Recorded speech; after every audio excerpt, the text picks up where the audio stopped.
Hello, everyone, and welcome to Police Off the Cuff, Real Crime Stories. I'm your host, Bill Cannon. I'm a retired 27-year veteran of the NYPD, from a sergeant from Manhattan North Homicide Squad. And with me today is my co-host, retired NYPD Detective Phil Grimaldi, straight out of Brooklyn. Here he is. Phil, how you doing today? Pretty good, Bill. Excited to dig into this, some latest developments on this case of this young lady that's missing. Well, we're going to get into it. Just folks, if you like podcasts from a police perspective, real crime episodes from people that have been there, we can talk the talk, but we have walked the walk, then you're in the right place. If you haven't subscribed to Police Off the Cuff, please go on our YouTube, hit the subscribe button, give us a thumbs up, ring that bell. And we also have a Patreon where you can support us. That's policeoffthecuff, patreon.com. We also now have channel members who are members of our channel who get special, some special stuff from the Police Off the Cuff people. And we would love you to join our channel. And we're growing every day. And we have some real exciting shows coming up. And not to belabor that, but I want to get right into this case.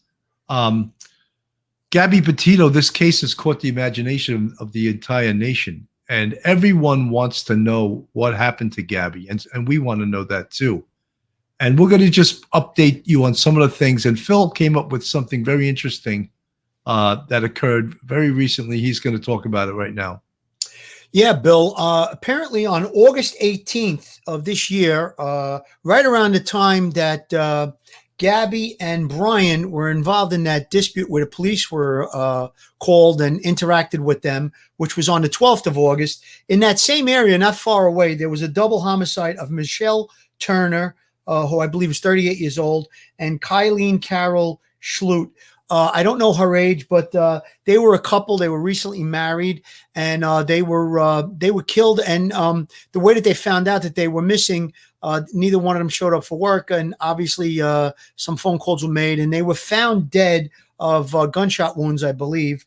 However, there is no direct connection to Gabby's disappearance, but the police are looking into. I guess they might be a little stumped on the motive and the investigation on that homicide. Phil, I'm just going to add a quick video to the screen. We're going to check this out. And now, the site of a double murder. I think this is the first double homicide we've ever had. People want answers. It's hard knowing that we can't figure anything out and we can't find these people that did it to them. What happened to Kylene Schulte and Crystal Turner? We're hoping there's lots of transparency with our local officials. That's our biggest concern right now. Grand County Sheriff Stephen White says they have brought in the FBI and State Bureau of Investigation to help.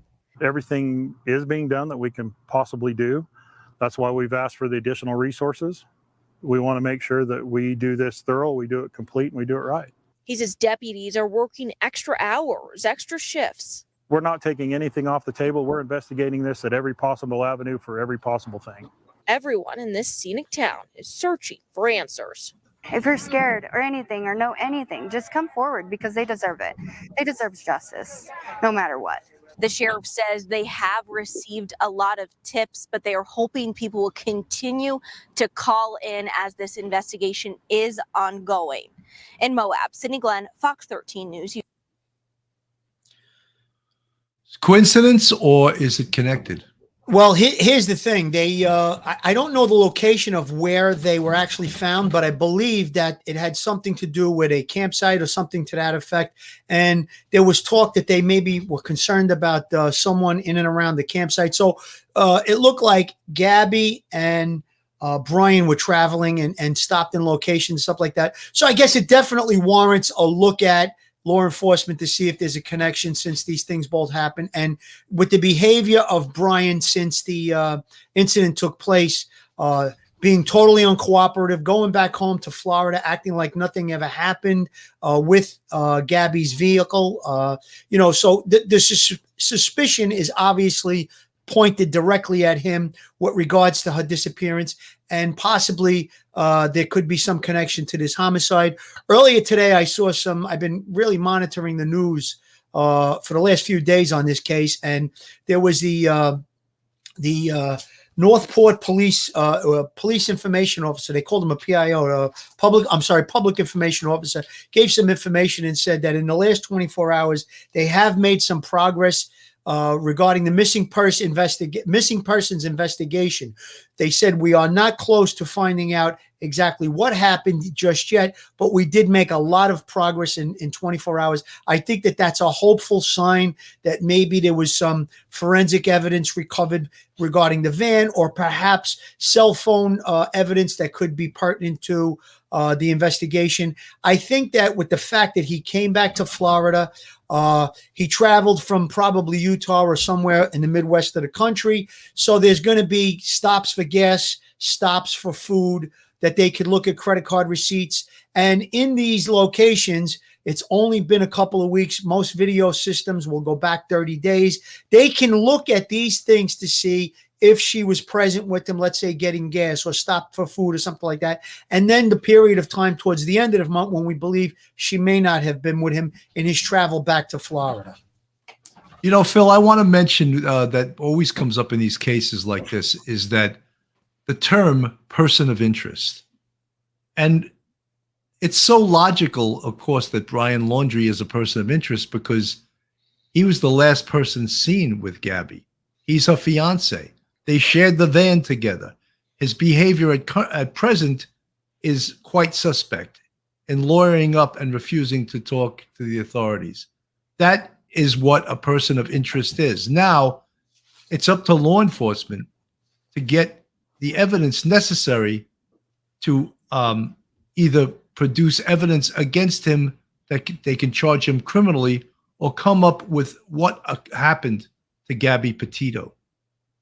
Well, I think that if they look at her credit card, let's say, or if they look at her cell phone, now, I'm sure if they believe she was last spotted with him, let's say August 25th or somewhere thereabouts, I believe that there was a text message to the mom from her cell phone on the 30th where he claimed that there was no cell service and they were in California at a national park. So now they believe, and the family strongly believes, I'm sure law enforcement is in agreement with them, that probably wasn't her making that text message. So now you have a crucial timestamp, that the 30th. So now if he has her credit card and he's using it that in that period of time, there's a possibility that they could say, we believe she didn't give him authorization to use a card, and now get him into lockup for a grand larceny charge on the credit card. I'm not sure if we could pull that off just yet.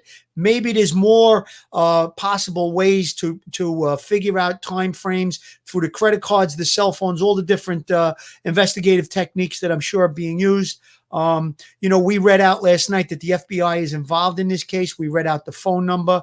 So I'm sure that there's a major, major full court press on this investigation, and they're going to do whatever they can do through the federal government, the local government, to try and lock this guy in, to make him come forward and give us some kind of explanation as to what was the last time he saw her, what was the last time that they were together, what her, what were her intentions if she left him or something. He's got to give us something. And his family, I'm really imploring the family. I know his sister gave a press conference earlier today or talked to a reporter and said, "Oh, we're looking for the safe return." Nonsense. Your brother needs to come forward and tell us what he knows about her disappearance. The family has to push him. They got to push him. I just want to show this video because a lot of people are asking, why can't law enforcement force him to talk? And this is a well-known attorney in the New York area who's going to comment on that. In Florida on September 1st with the van, but without her. Police have named him a person of interest. I'm joined by attorney Ron Kuby. Ron, the layperson would say, grab that guy by the throat and shake it out of him. Make him answer. Where is she and why did you return home alone? Why is that not necessarily something you can really do? Well, you're not allowed to grab people by the throat and beat them until they talk. I don't need to give a big history, I think, of why you can't grab people by the throat and beat them until they talk. Suffice it to say, that's nothing that the police Ron, it's nor a figure private of speech. citizens You know it's a figure of are speech. permitted. What I'm asking you is why can't they compel him to try to help find a missing woman? Why can't they say, Brian, you've got to tell us why you came home alone and where you last saw her? Why can't they do that? Well, they certainly can tell him that. They can't enforce that. You can't be compelled to incriminate yourself. You can't be compelled to speak if you choose not to speak. I mean, that's not a liberal technicality, actually. That's kind of a basic principle of American law going back hundreds of years.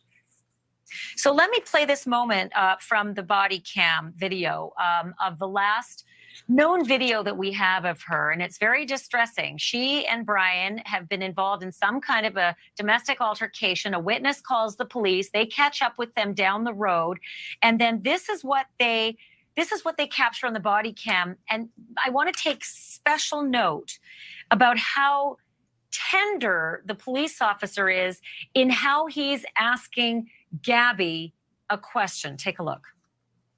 Gabby, this is a very, very important question. How you answer this question is going to determine what happens next. But the only person who can answer this question is you. Think very hard before you answer the question. Do not quickly answer. Think very hard. When you slapped him those times, were you attempting to cause him physical pain or physical impairment? Was that what you were attempting to do to him? What were you attempting to do? What was the reason behind the slapping and stuff? What was it you were attempting to accomplish by slapping? I was trying to get him to stop talking. Well, it doesn't sound to me like she attempted to injure him. So many questions were just answered there. People are asking us, why can't the police compel him to talk? And I think that Ron Kuby, basically the left-wing attorney from New York, answered that pretty well. And the other thing is, I think that in looking at the body cam video numerous times, I really think that you can criticize the police. Oh, they should have done something, but tell you the truth, I think they did a pretty good job. I think they did a pretty good job of investigating this. They can't predict. I mean, was the law broken? What he was trying to get her to say was, or not to say, was, I didn't mean to cause him physical injury, because that would be the definition of assault. Intend physical injury, cause physical injury. That's the first way there can be an assault third degree.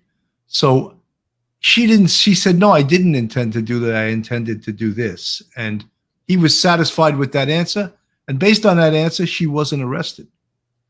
You know, Bill, that reporter really, I think her sentiment in the beginning of that segment about putting his hands around the throat of Brian. And there's been times I'd like to put my hands around the throat of Ron Kuby for representing some scumbags in the past. I mean, I've met him a few times, and I was working on a cop homicide once, and he sent me a very nasty fax regarding a client that we were looking for on a cop homicide. But that's a story for another day. But her sentiment about how, you just want to grab him and shake it out of him and put your hands around his throat to tell us. Now, there are cases where you can actually use physical force. If, let's say, in a kidnapping and you knew that there was a bomb strapped to, let's say, a child, and it was going to go off in 30 minutes, and you have the person that, planted that bomb, and that person has the information, you can then, by the law, use physical force to get that person to tell you, you have a time frame. I mean, that's a really outlandish set of circumstances, but that's when you could possibly, in a kidnapping and murder kidnapping case, you can use things like tactics like that. But in this case, obviously, as much as I don't like Ron Kuby, he pretty much explained it factually by the law. I'm glad he did that, because many people that watch YouTube, many people are in the chat, they don't understand the law. And he explained it pretty well that, you're not required to incriminate yourself. Do we all think he has done something nefarious? I think so. But can we just the journalist said, grab him by the throat and shake it at him. No, we can't do that. And Lieutenant Pete Pranzo, who's in the chat, says, in domestic violence cases, you have to move very gingerly if you're law enforcement. And that, of course, is the truth. You have to cross your T's, dot your I's. But again, sometimes I've responded to hundreds and hundreds of domestic violence incidents, and I was the boss. And as you know, on any job, the buck stops with the boss. And I had to do it by the letter of the law. So when I saw a physical injury, a lot of times I would err on the side of making an arrest just because I didn't feel safe to walk away from something like that. Could the situation escalate? Trying to be a nice guy and not arrest anybody, but could the situation now escalate where one of the parties now is murdered? And I'm not saying that happened this incident, but that can happen in a domestic violence case. Bill, the reporter mentioned something in there that I thought was very, very smart. She said, can't we compel him to help? And I think that we can compel him in legal ways. Now, the pressure is on in the media, 100%. Last night on the show, I said that I think that there should be people protesting outside the house. That is also taking place. I'm very much in favor of that. This man needs to be compelled to cooperate and give us an idea. One of the comments I read is that they need EquiSearch. It was from Red-Haired Spirit Hunter. Red-Haired Spirit Hunter says they need EquiSearch in their drones for that national park. Now, that is exactly the route that I was thinking of that we should take with this type of thing. However, the area is so vast. We need a more tailored area to search in. The area is so great, thousands of acres, that if Brian was to cooperate and say, well, the last time I saw her was in this area, and then Texas EquiSearch, I'm sure, would be glad to get in there. Dave Rader and his people, Tim Miller and his people, they would be glad to get in there with drones and searches and go to it. I mean, but we need, you can't search 1,000 acres in a short period of time. And if this girl is still alive out there and she's by herself and she's trying to, make it in the wilderness, time is of the essence. This guy really needs to cooperate, and I'm glad they should keep those protests going. Be out there every day, if you could, 24 hours a day, chanting in front of his house. If you need to get a permit to protest, do it. That's the pressure that needs to be kept up. The media is doing a great job. Everybody's on board. Even a guy like Ron Kuby, it looked like he gave us the legal definition. But listen, in my heart of hearts, I would hope that he would be one of the people that would be wanting to put pressure on this guy, this scumbag that I called him yesterday, and I'll say it again, to cooperate. Folks, all you folks that are rooting, obviously, to find Gabby, just put in the chat where you're from in this world, where you're from in this country. Just put the state or the country you're from, and put a little heart there for Gabby in the chat. I just want to say something in regards to the investigative techniques that the police are using. Now, they're moving methodically, and from what I've heard, they have over 1,000 tips. And Phil, from working major investigations, most tips are absolute nonsense. However, you have to check each and every one of those tips out to vet whether, in fact, it's true. Some of them, let's say a small percentage, 5%, 10%, may be true. They start building that brick wall of the evidence you need to find Gabby or to come upon criminality and make an arrest, and where he would, if we believe it is the boyfriend Brian, to bring him in and have justice served. Yeah, 100%, Bill. Listen, when it comes to tips, I know that there's over 1,000, but some of the tips that, in my experience, when I worked on cases, we had tip lines going. Some of them you can look at them right from the bat and see, all right, this is a nonsense tip. And you could sort of have two piles of tips. The investigation, we're not privy to it. We're not working on it, but there may be a direction that they're going in already. Now, if you get a tip that's going to pull you off of that, and you really think that this road that you're going down in the investigation might be a positive one, that as you're going, more and more things are going in that direction. There's more information being developed. You're not going to let it sidetrack you. However, I'm not saying you wouldn't investigate them, but you'd have a separate team of investigators handle the most prioritized tips, the ones with the highest priority. That would be the ones that, maybe I gave someone a ride or something, I saw something, and you think that those things might be the ones that are most fruitful. Then you might have tips that say, I'm a psychic living in Canada, and I believe, those are the things that would get less of a priority. I'm not going to knock psychics. I don't really think that they're very fruitful investigations, but you never know. So they would get definitely looked at, but they would be a lower priority than something. If somebody said, they described Brian to a T and said, I saw him in a rage in a supermarket or a gas station, and that's something that I would, and they described the vehicle, let's say, that's something that I would give a higher priority to.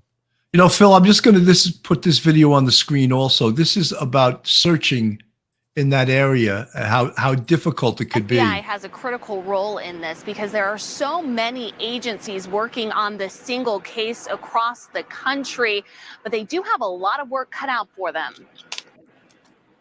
Law enforcement experts say investigators looking for Gabby Petito have a lot working against them. They didn't know she was missing until 2 weeks after the 22-year-old was last seen in Salt Lake City. And the man who might know where she isn't talking.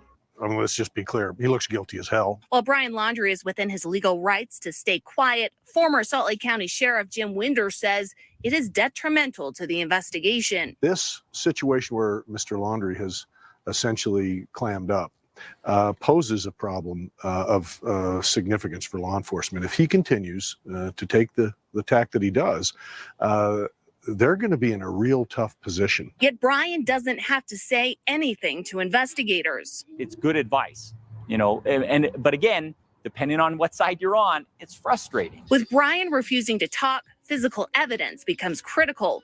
Winder believes investigators are heavily focused on the digital footprint the couple left behind, especially cell phones. Until there is some physical evidence to point in that direction, this thing can linger for a long time. With the case generating national attention, retired Unified Police Deputy Chief Chris Bertram says the spotlight is helping investigators make up for lost time. I think people that were in the area, in the Tetons from say the 25th till the 30th, they're going to be going back and searching their minds. They're going to be searching their videos. They're going to be looking at their pictures to see if there's anything there that helps them. Now, the FBI says there's no bit of information that is too small or too inconsequential. They're asking for anyone who may have seen Gabby or have pictures or video of her to let them know. Reporting live in Salt Lake City tonight. One of the good points made in that is that the police had 10 days where she was missing that she wasn't reported missing. So starting behind the eight ball, it makes the case that much more difficult. Yeah, 100%, Bill. I think you could feel the frustration from everyone, from that reporter on the last clip that you put up, talking about, you just want to put your hands around his throat and shake it at him. Everybody is very frustrated. I've been checking my phone for some updates, and I don't know if this is very active. It might have been the last hour or two, but it's from the Utah sheriff on a double homicide investigation. It says, we are actively looking into any connection between the Gabby Petito missing person case and the double homicide that occurred in Grand County. I think we went over that earlier. That looks to be a fairly recent press release from that Utah sheriff. Maybe I just want to put this phone number up. I know we did it yesterday. I was going to do it at the end of the show. I want to put it up now. There's a hotline, a Gabby Petito hotline. It's 800-225-5324. It's 800-225-5324. And then there's the 800 call FBI. Since the FBI is involved in this case, it's 800 call FBI. Anybody within the sound of our voices that has information, if you think it's pertinent and relative, please call, give any information that you have. It will be kept confidential, obviously. And listen, the frustration is growing. We want this kid found alive, hopefully with the help of God. And, time is of the essence. And, whether or not they're involved in this other thing, this double homicide, listen, let's just find her and let's get to the bottom of it. And again, this kid, Brian's family, and Brian, he's got to cooperate. There's no question about it. You know, there's also an unconfirmed report that Brian, it's not confirmed by the police, it's on one of the YouTube sites, that a couple picked up Brian on September 1st when he was hitchhiking and gave him a ride to Jackson Hole, Wyoming, and that he was acting erratically. He wasn't, and he wasn't with the van. Obviously, he was hitchhiking. But I was going to play that video, but I'm not. I don't think I'm going to play it because it's not vetted, and I don't know if this information is in fact true. Allegedly, the person that gave him the ride reported this information to the police, and I'm sure the police will be following this up. Some of the things that the police should be doing now, some of the evidence obviously should be coming back. They invoiced the van. You know, were there any weapons in that van? Was there any things, a journal, anything that was telling the story of their travels? And obviously, we always talk about this in missing person cases, is the cell phone is usually a treasure trove of information. A cell phone, as we all know, is a walking, talking GPS device. But that also is dependent upon cell sites. They may have been in areas where cell sites were few and far in between. So it cannot then exactly pinpoint where they are. But a cell phone is a huge tool in an investigation of a missing person. Of course, Bill, but I just want to back up a little bit on what you just said. Regarding that video, and then there's a person that claims that they gave him a ride. This is the way we've been doing our show. We're going to keep our integrity in place. We're not going to play something. There might be other podcasts that they just want to put stuff up and talk about things. We're going to be cautious about that. We'll obviously be on again about this case with any developments that come forward. And if we can, in fact, vet that video and say 100% that we think it's true, or it appears to be that this is a real witness to his movements, that giving him a ride or something like that, we'll play it then. But go into the cell phone video. I mean, the cell phone information. On the 30th, when that text message was sent from Gabby's telephone to her mother, that is very, very, very critical, because they're going to look, they can get the cell phone, all the cell phone records. Now, was it turned on right before that text message? So was it turned on then? Was it off? Had it been off for a period of time? Now, we all know a cell phone can only stay charged for an hour, a day or two at the most without being recharged. So they'll look at it. Was it on for a period of time, or was it off? And when it got shut off, if it got shut off in the days before, that would be critical to her, maybe possibly being harmed or disappearing. And then it's turned on again on the 30th. Very important, because the 30th was the day before he arrived back in Florida. So if the phone was turned on, a text message was sent, and then it was shut off, that's very important. Now, the cell phone company can give us that information. What was the activity before that text message? What was any and all activity after? And when I mean by activity, if it's just on, it's pinging, and it's showing a location where it was going. Now, if it shuts off in Northport, Florida, that would be very interesting, wouldn't it? If it shut off and was never turned on again. These are the things that law enforcement will be looking into. That cell phone is key. I was so glad that you brought that up, Bill, because that's going to tell us a lot of things. And his cell phone will tell us the same things. Where he traveled, if he had that cell phone on, which a lot of people use cell phones for GPS today, so it's got to be on, and it's plugged into the car to keep it powered. So now it's giving a route that he took with his cell phone as well as her cell phone. Now, all throughout their trip, when they left on July 2nd, I'm sure that the cell phones, they both had them and they were both on, were pinging at the same locations because they were together. Now, at some point, either the cell phones, if she's somewhere in Utah and he's in Florida, cell phones had to be separated if they would still remain on. So those cell phone information is going to give us a ton of information regarding Gabby's history and his history as far as where they were and where they went. Susan Bergman, thank you so much for the $5 super chat. We're going to go to a quick commercial break and we'll be right back, but we're going to be talking more about this investigation, where it's going, the possibilities that exist. We're going to hit a quick commercial break, and we'll be right back. Joe Murray, attorney at law, a good friend of police off the cuff, was recently diagnosed with COVID, but he's recovering. He's getting stronger by the day. Hope to have him on real soon on the show. Have you found yourself in a jam? Are you in need of legal counsel in the New York area? Do you need a victim's advocate? Well, Joe Murray is your man. He's not only an experienced trial attorney, he also has 15 years experience in the NYPD. He's a retired member.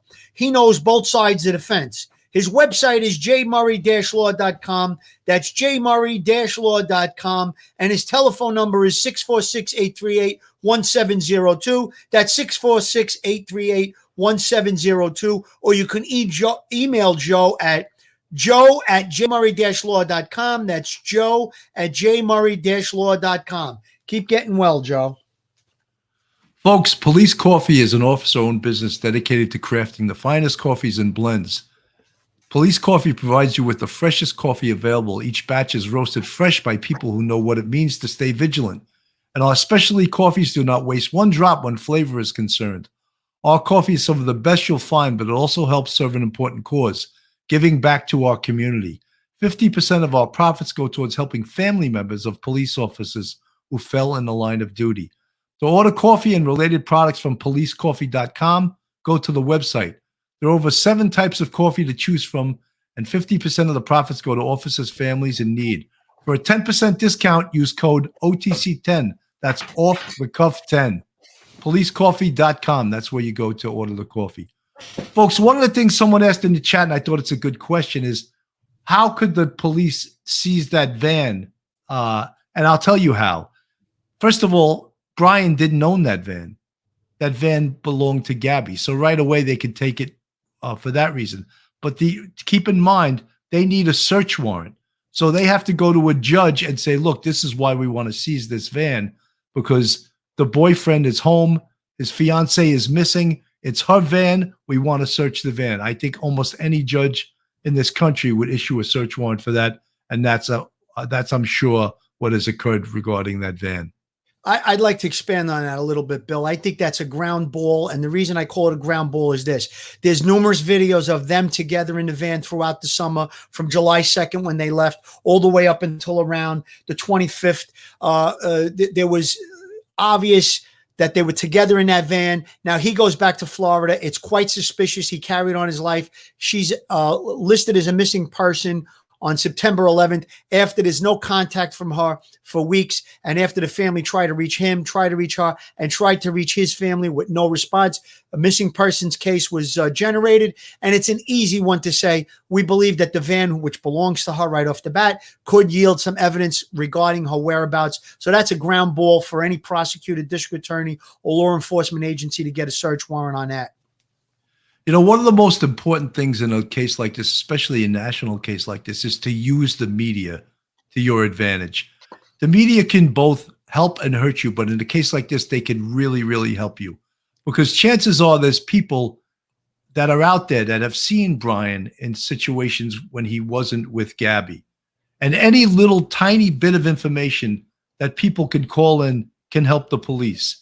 And that's one of the reasons why the media, keeping this case out there, keeping this case on the front burner, and keeping people apprised of what's going on in this case is so, so important. And I can't stress this enough. The other thing is canvassing.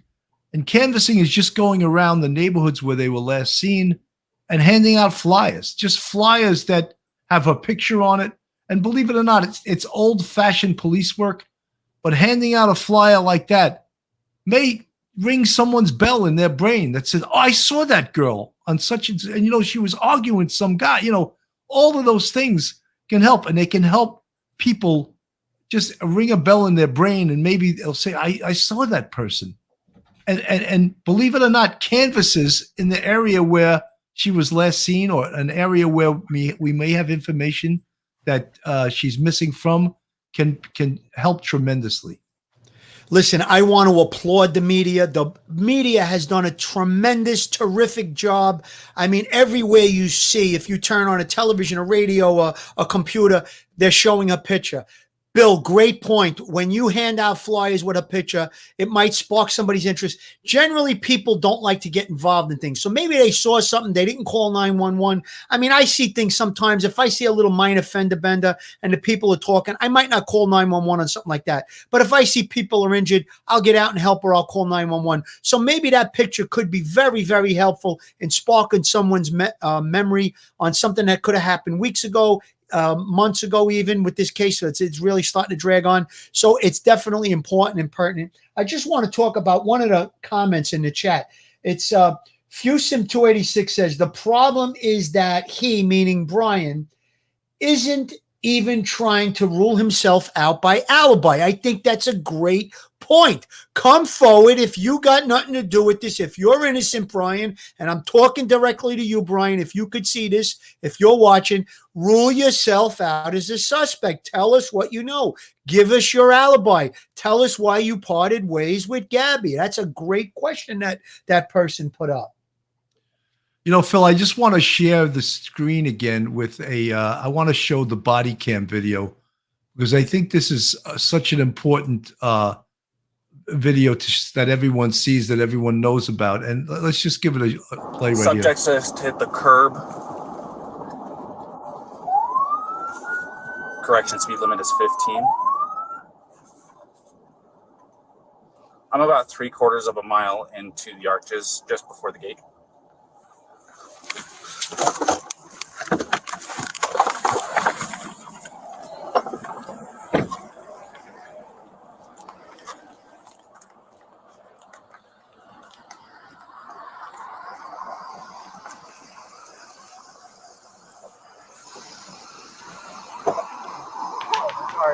You want to place your vehicle into park and go ahead and turn it off for me? Yeah. No, park? Oh, it is in park, yeah. Okay, turn off your engine. Go ahead and set your keys on the dash for me, all right? What's your guys' names? Gabby. I'm Brian. Gabby, Brian, okay. What's going on? How come you're crying? I'm just sorry. We've just been fighting this morning. Some personal issues. It was a long day. We were camping yesterday, and camping got stuff, supplies and stuff. I'm sorry I hit the bump there. I was distracting him from driving. I'm sorry. Can I get you to step out of the vehicle for me, man? Yeah. Just hang tight right there.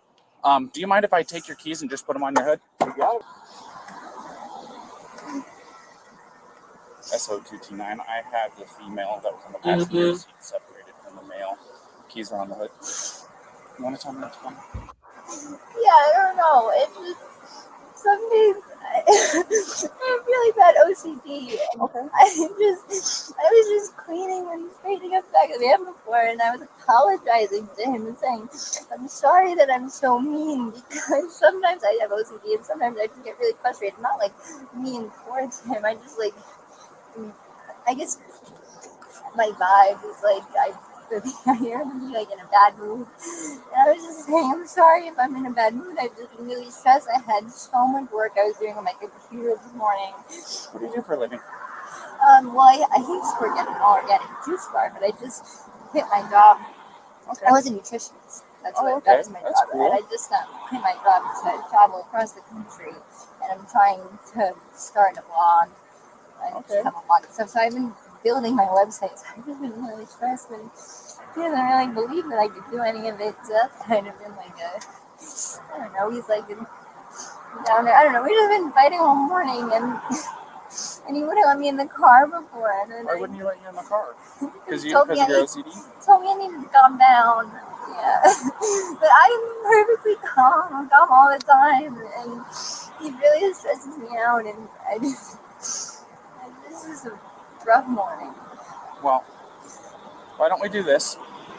Why don't I sit you down in the back seat of my car? You're not in any trouble, okay? I'm not going to be putting handcuffs on you. You obviously don't have any weapons. I'm going to get you into the air conditioning, let you take a breath, relax a little bit, and then I'll come back and talk to you in a few minutes, okay? Okay. All righty.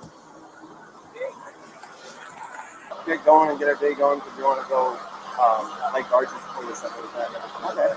Okay. You want to tell me about those scratches on your face? She had her cell phone in her hand. That's why I was pushing her away.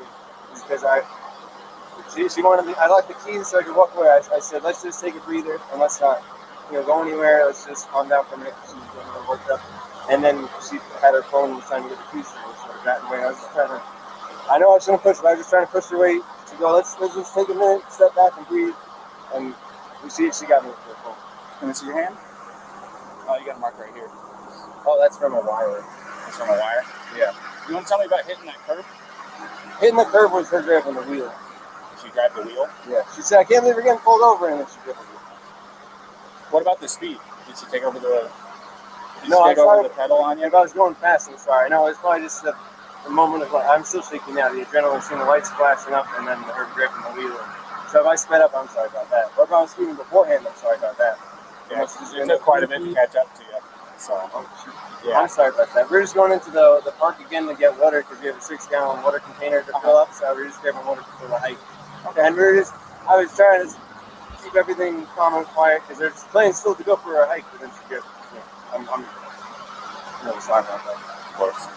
Do me a favor. You want to go ahead and just take a seat right over here on the curb for me? And if I was speeding, I'm sorry. I apologize. You don't have anything in that pocket or anything like that, do you?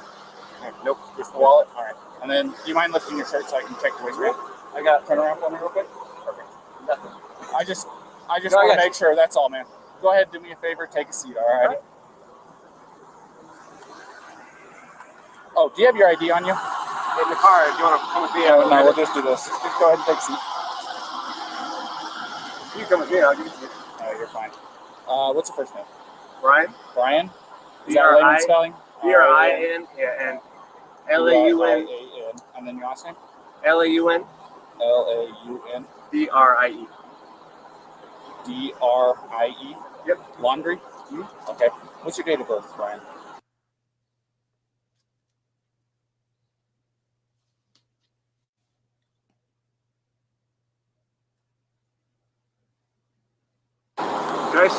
I'll say crisscross applesauce, but can I just sit in the shade because I'm bald? It's okay. I'll give you some shade. Sound good? Alright, just hang tight for me.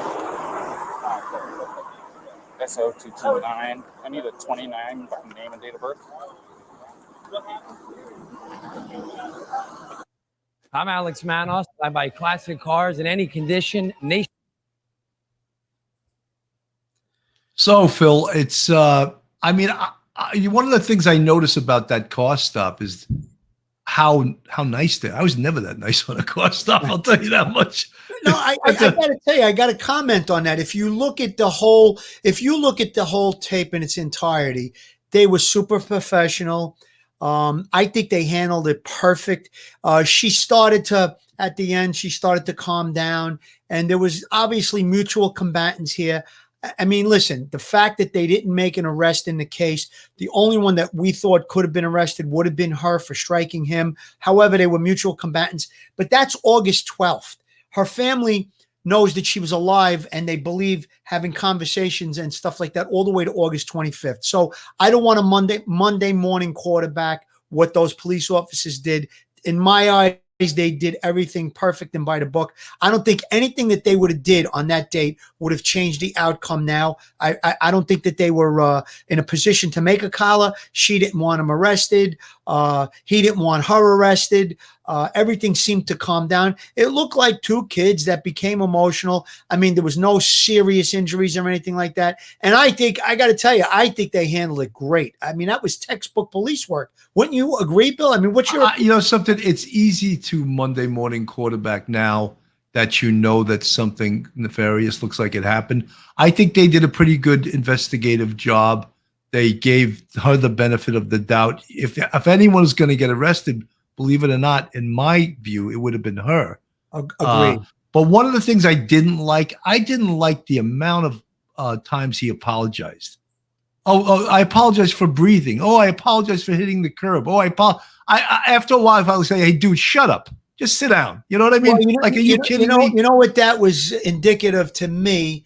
Maybe he had some marijuana or something in the car. It looked like he didn't want it to go any further into a search and stuff like that. I don't know. I could be wrong, but you're right. He was a little bit too apologetic. I agree with that. Phil, I always found when people apologize too much, they were hiding something. 100%. 100%. Navy vet, thank you for the $10 super chat. Even if there was an accident, he could have called for help.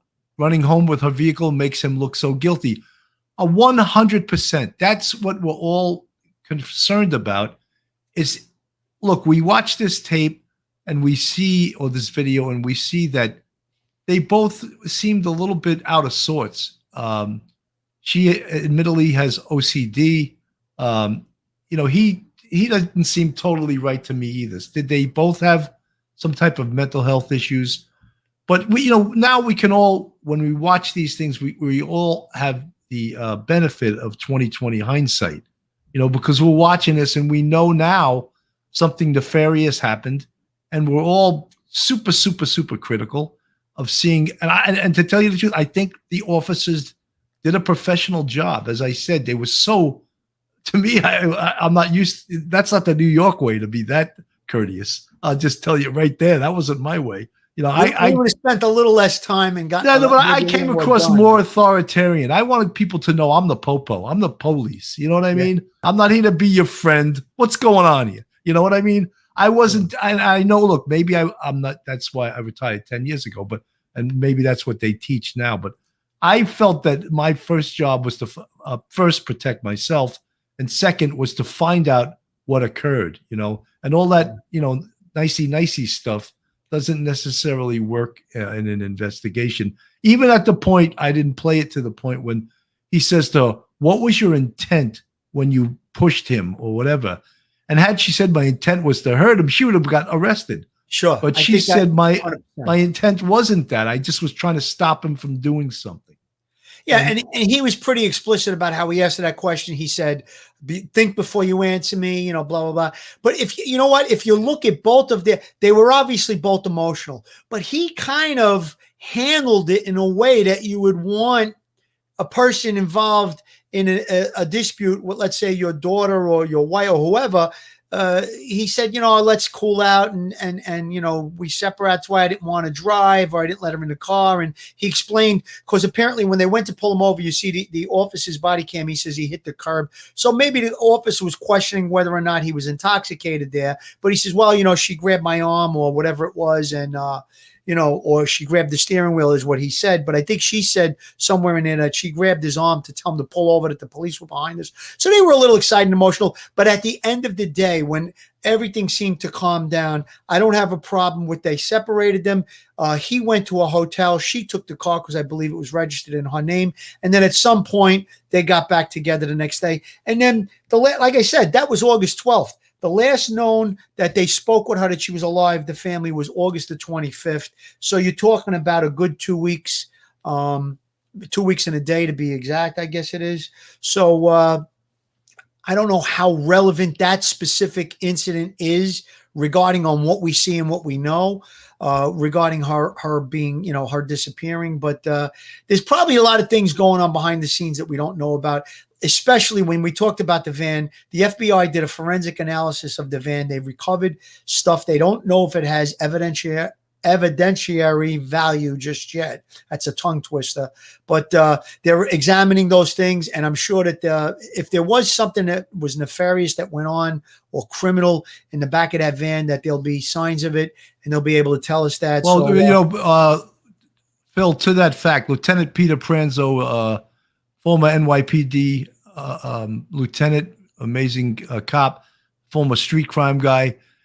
He says Utah, Hawaii, or New York City always think safety. Gun in car, maybe. Ask permission to search the car. Lieutenant Pete, God bless street crime unit, because that's you're always thinking guns. And could there have been a gun in the car? Absolutely, absolutely. Someone else put in the chat, and I like this. LETH, you guys missed his body language later in the video. He literally puts his hands over his genitals, which is a protective tell. Look, I don't know if you're a body language expert, but body language, it's depending on the scenario it's displayed in. It can't always be, you can't always say that means this and this means that. And I understand you're probably a professional and can read body language. And that very much potentially could mean that. And I didn't watch the video to that point where I saw that, but I felt that Brian was way, way too apologetic. And in my police career, someone that over apologizes is usually hiding something. You know what? I want to talk about Lieutenant Pete Pranzo. He made a great point about there possibly being a weapon or a firearm in the car. But if you watch the video, when he asked him for his license, he says, my wallet's in the car. He said, never mind, just sit down. And he took his name, wait there. He didn't want him having access back to the van. There was 2 other officers there that I'm sure would have kept him at that location. That was the safety part of it. We don't know if they ever asked to search the van. They may or may not have. I don't know if they did, but I think that they were safety conscious about it by the fact that when he said I can go get my wallet out of the van, and he said nope, stay right there. He just took it from him. He went over the radio to ask for a license check or see if he had warrants or whatever based on the name that he had given him, and he kept him in place away from the van. He went to talk to her. He had her in the back of the police car, so neither one of them had access to that vehicle. That was a great safety maneuver with regard to the officers. I mean, that was tactically the correct way to do it. But Phil, he did something wrong though early in the stop. And if we're going to critique his tactics, he pulled her out of the car, but he left him in the car with the keys. Yes. So that was not good. Well, he took the keys and put them on the window. I would have put them in my pocket and held on. I would exactly. I would have too, because you're giving him access. Nobody's driving away with that car if they're in my pocket unless they kill me and take them. So that's what I would have done. But I'm not going to critique that. Maybe that's some kind of a thing that they do. It could be related to the latest, defund the police thing or something like that. I don't know what happened there, but there was one of the comments that I noticed, and I talked about the protest earlier. Now, Mark Zelinsky says, by the way, the cops denied the protest in front of the house. Why not? I don't know that that's a fact, but if they denied it in front of the house, I'd go on the corner where traffic was going and I'd do it there. You can get close enough to him to protest and put pressure on him. There's other ways to do it. Maybe you needed a permit or something. That might be why they denied it. I just wanted to clear that up. Pucks asked, thanks for the $2 super chat. She asked, how do you know something nefarious happened? We're predicting something nefarious happened based on his conduct of returning home without his fiance with her van and then lawyering up. You connect the dots, and apparently something bad happened. And I don't think you have to be a genius to see that. And I'm not criticizing you, but he returns and then she's not reported missing for 10 days. His family's not answering her family's text. So they're hiding something. Okay, I want to just expand on that a little bit. I appreciate the comment. If she's somewhere and she's hiding out, or she'd have to be living under a rock not to see there's her father and stepmother and her mother and stepfather. There's 2 sets of parents that have been on the news wall to wall the last couple of days, pouring their hearts out. If she was able to see that, and she, like I said, she have to be living under a rock not to have seen it between social media, television, radio, whatever, and she didn't contact the family, I think that's very highly unlikely. It sounds like either she's something bad happened to her, or she's being kept against her will and she's not able to make contact. So that's where we jump to that we think something nefarious happened. I mean, listen, it's not that much of a stretch, I'm sure. Look at that news reporter that you played the clip earlier. She wants to put her hands around the throat of Brian and shake him till he tells her what's going on. That's the sentiment throughout the country right now, because we have some basic details. She was with him for a couple of months on this trip, and now all of a sudden he goes back home to Florida. She's nowhere to be found, no contact, and he carries on his life with her vehicle. So I think that it's a great comment, but I think we answered it just now. Folks, if you like this channel, Police Off the Cuff, please subscribe to us. Just go on our YouTube, hit the subscribe button, give us a thumbs up, and ring that bell. We're covering this case. We're trying to give the best police perspective that we know of. And we understand that these cases are never easy. We don't like to criticize police agencies. And as I said, we thought that their car stop was quite professional. They were much nicer than I would ever be on a car stop. That's for sure. Paolo, while this chat is moving so fast, I was just going to say, Paolo Aganti, don't you think he had the typical psychological abuser profile that looks like this discreet, kind, and respectful guy to everyone, but turned into something else behind doors? Have you seen how she couldn't stop crying the whole time and he was super relaxed and smiling all along, not caring at all about her well-being, not a second? You know, Paolo, I hope I'm pronouncing your name correctly. Is it Paolo Polo? Anyway, I'm not, I mean, they've been in a van for a month, traveling around, very small quarters. Most human beings can get on each other's nerves when they're living in such a confined space. Did they both have mental health issues? There's a possibility of that. I mean, I'm not a psychologist. I don't know if I'm qualified to answer that, but what are your feelings, Phil, on that? I mean, listen, it looks like that she had maybe some emotional issues, but from looking at those videos, I don't think that there was anything that would cause the police to want to have her have a mental health evaluation, or him either. I don't think there was any need for that at that point.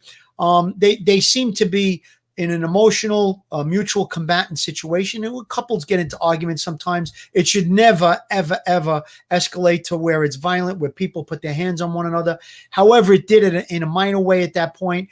And I think once the police interacted with them and they answered all the questions, they were both very compliant. They separated them. I don't think there was any need for mental health evaluations at that point. I mean, I don't know what their history is. Like you said, Bill, we really don't know. It's hard to say just from those short, brief videos whether or not they were suffering from, some mental illness or something like that. I think the family would know better, both families. Maybe there was, but maybe they were going on this trip to clear their heads. They had some issues going on. But either way, again, I'm not going to knock what those police officers did. I think they did a great job. And I don't think that initially, from reading one of the reports a couple of days ago on Duty Run show, I did say, based on the report that I read, that maybe there should have been EMS interdicting into the situation to make a call. They're a medical person that can make a call on whether or not they believe this person or either one of them need a mental health evaluation. But I think from viewing it now, I don't think that was actually necessary. I mean, it could have been enlisted. They could have asked EMS to respond and talk to them. Maybe by that time she would have been much more calm, not crying, would have been able to have a conversation without being frantic. And so I think that they did the right thing on that. I don't know, again, to comment on their mental health, I'm really not qualified on that. It did appear that they were both emotional and excited, but her more than him. But I don't think it was a way of really saying one way or the other if they had mental health issues from what we see on those videos. Isundo, thanks for the $5 super chat. Brian was picked up hitchhiking on August 29th. Looks legitimate. I can't vet it because I just don't know if if it's a fact. Someone did post a video of that, and I did mention it before. Maybe I may have had the date wrong. August 29th. I thought that the woman in the video said September 1st, but that may not jive. But one of the things, and thank you very much for your comment there. One of the things I want to mention to everyone is that the police don't need to have Gabby's cell phone to do a workup on it. They just need her cell phone number, right, and who her carrier is. So they don't need physical possession of her phone. He could have thrown it out the window. As long as they have the cell phone number, they can do a search warrant on the phone, and they can request caller ID, text messages, and cell sites. And that will give them a treasure trove of information. And, even to the fact that the mom of Gabby Petito said that she didn't feel that the text message she received, I believe it was on the 30th, was from Gabby. So yeah, that's correct. On the 30th, Bill, she said it was a very short text message. No service here in a park a huge park in California, I believe it is.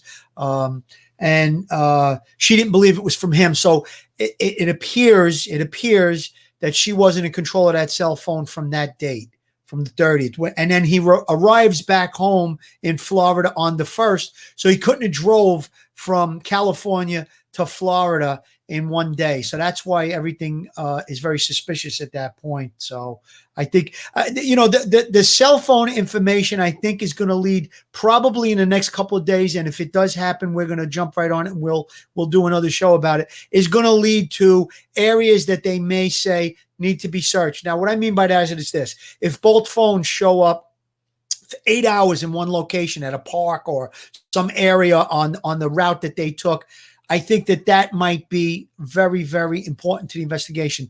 Let's say if they believe she was alive up until the 25th and communicating with her family. That's what I have as far as my notes. So anything from the 25th to the 1st, they're going to be looking at. Now, if the cell phones were at, let's say, on the 26th or the 27th at some park in between where they last were on their travels and Florida, they're going to probably start a search in that area. So if it's a park or a public location, then it might be very, very important to get EquiSearch involved in the search. And I think those things are going to be happening in the next couple of days because of the posture of law enforcement, based on a press conference I saw earlier this afternoon, where they said in the last 24 hours, like I said, it was the Northport Police Public Information Officer said we've moved forward with a lot of important facts in the last 24 hours. So maybe the cell phone information is coming in and they can have a more directed search, because in between California and Florida is thousands and thousands of miles. And so I guess they need some areas to direct for searches.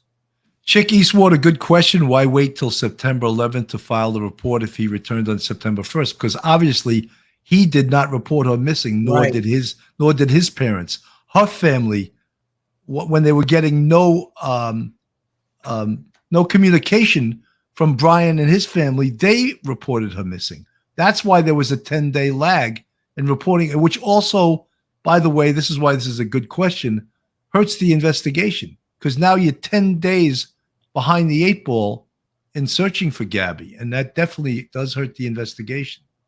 Of course. And what happened was the family was staying in touch with her for different periods and text messages. And I'm not sure of the exact time before the 11th that they were contacting her and him, but there was contact with messages, no response to her. Contact with messages, no response from him. Then they went so far as to contact her family, both her father and stepmother and her mother and stepfather. No, I'm sorry, that's who reported her missing. Brian's family, when they had messages to Brian's family, they got no response over a couple of days, I think it was. That's when they started to panic and said, we have to report her missing. And that's when the whole ball got rolling. Again, Bill making a great point. 10 days after he returns to Florida, it really, it puts a lag in the investigation for the missing persons case. And, anything could have happened in those 10 days. So they're on it now. The media is involved. I think there's a lot of push. One of the comments that I wanted to look at, there was a woman in Florida, Lisa. She says, I'm in Florida. What can I do?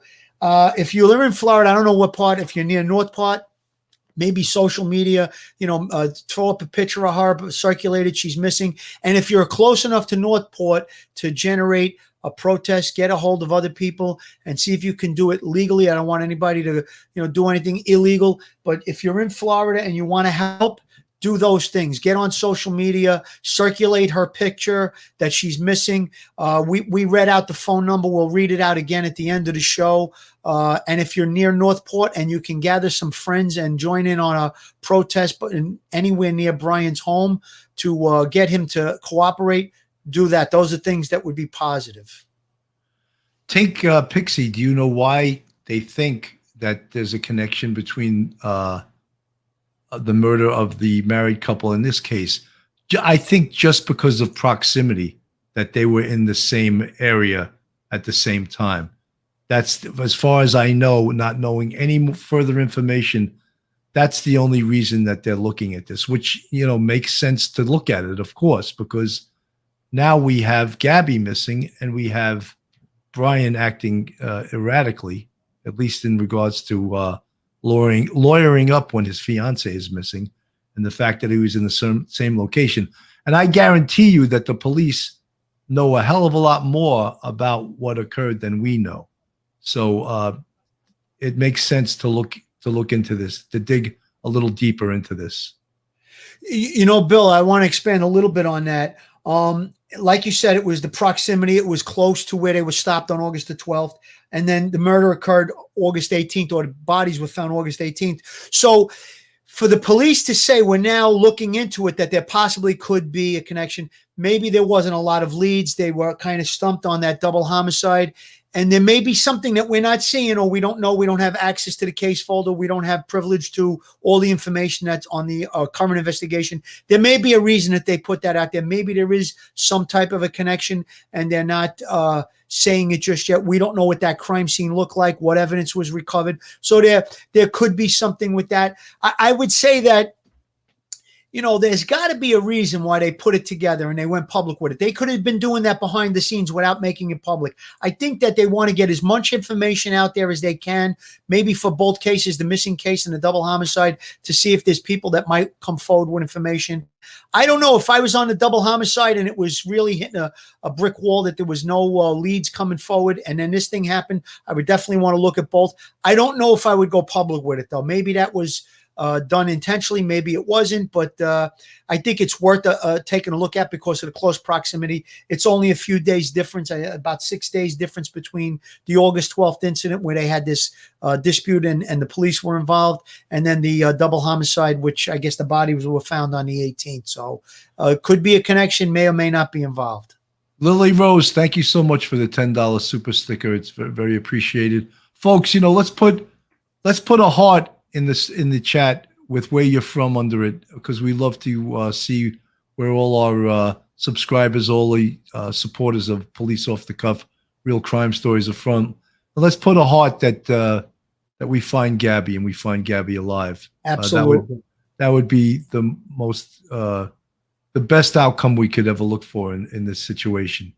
But you know, the police are not going to give up on this. They got the FBI. Let's hope that all police agencies that are involved on working on this case are communicating and sharing information that is so important in a large investigation like this. We're going to stay with this case. When there's new information, we won't put out information that is unvetted. Like, I didn't want to play that video of the people that allegedly picked them. And maybe that's true. Maybe it's true, but I haven't been able to vet it. It didn't come out of the mouth of the police, so I didn't want to put it out there just in case. Bill, I just want to make one comment about that. Sally Messenger says, what about the girl who came out providing info to the FBI, how her and her boyfriend gave Brian a ride on the 28th? He was hitchhiking. That's the video that you're referring to. That's what I'm talking about, yeah. Yeah, we don't know for certain, although there's a lot of people bringing that up in the chat. We'll definitely look into it. If we think it's worthwhile talking about, or if it's confirmed by law enforcement that he in fact did pick up a hitchhiker, that we think it's him. And that, again, that's another thing that Brian needs to answer. That's why his cooperation is imperative to this investigation. He can turn around and say, no, it wasn't me, or it was me. Gives him an alibi wherever he was, and maybe he can clear himself for this, but he needs to cooperate. And again, you know, it looks like there's a lot being said on social media about that hitchhiking incident, 28, 29. So we're going to look into it and we'll report back on it. LM from Las Vegas, Valley Stream, New York, a Long Islander. Some of you folks telling us where you're from. That's great. Find Gabby from North Carolina, Spice and Sens. Yeah, find Gabby, definitely from North Carolina. That's great state of North Carolina. Nova Scotia, Canada. Great to see you, Carpetbagger. I love that. Mindful Blessings, Fort Wayne, Indiana. Kyle, Windsor, Ontario, Canada. Find Gabby. Let's see, we looking at some of the other people from. I see New Zealand. New Zealand, Space Coast. David T from Space Coast, Florida. Jojo Peanut, Johnson City, Tennessee. Diamond Dregs, 3 hearts. Connecticut, Mr. Coliseum, Instagram from Connecticut. New England Honey, watching from New Zealand. I thought that was a stone's throw, wouldn't you say? Wow. Kitschy from Michigan. We got them from all over the world. Brian Scarbati from Chicago. Great to see you. Who else? We got Justice for Gabby. Absolutely. Press conference by police in a few hours. Teton Police. That's great. Patty Shea from Boston. Folks from all over the world here. And Margaritas, California. Folks, we're so happy that you're here supporting Police Off the Cuff, Real Crime Stories.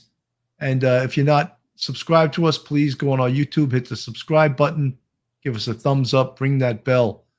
Phil, I think that Salt Lake City, Louisiana is praying for Gabby. My God, you guys all from all over the world. I'm seeing Charmaine N from the Netherlands and Watermelon Splash from the Netherlands. We have our friend Gisela has our own podcast that we both did from the Netherlands. And thank you for tuning into our show. And listen, everybody, I believe in the power of prayer. A little prayer for Gabby and her family. If you don't believe in God, just positive thoughts for her. And put the prayer emojis in the chat, folks. If we're all praying for Gabby, I'm seeing a lot of them, Bill. I'm seeing a lot. That's great. Virginia, Patrick Larry from Virginia, Dade City, Florida, Becca Manelli from Long Island, Chi-Chi's Sudbury, Ontario, Andrew Santana, North Carolina, Gloria Belvin from Athens, Georgia, Mystique from Ontario, Williams Lake, Canada. My God, welcome from Colorado. You guys are from all over the world. Folks, I just want you to know that Police Off the Cuff, Real Crime Stories, we're going to stay on this case. We appreciate your support. When we get new information, we'll go live. We may even go live sometime over the weekend. But Philly, you got any last words? Last words. I'm going to read the number again for the Gabby Petito hotline. 800-225-5324. 800-225-5324, as well as 1-800-CALL-FBI. That's 1-800-CALL-FBI. Anybody within the sound of our voices, if you have pertinent information, please call it in. Prayers for Gabby and her family. I can't even imagine what those people must be going through. Brian, man up, cooperate with the investigation. Brian's family, push him, get him to cooperate. This is a matter of a horrible situation for this family. And this young Gabby, we hope that she's still alive. We hope that she's found safe and sound. But the family needs to know where she is. She needs to be brought home to her family. And again, stay with us. We appreciate all the people from overseas and all the people within the United States tuning in. Thank you so much, all the subscribers and the viewers. And that's it for now. Folks, on behalf of myself, Bill Cannon, and Phil Grimaldi for Police Off the Cuff Real Crime Stories, thank you for watching and have a good night. Stay safe, everybody.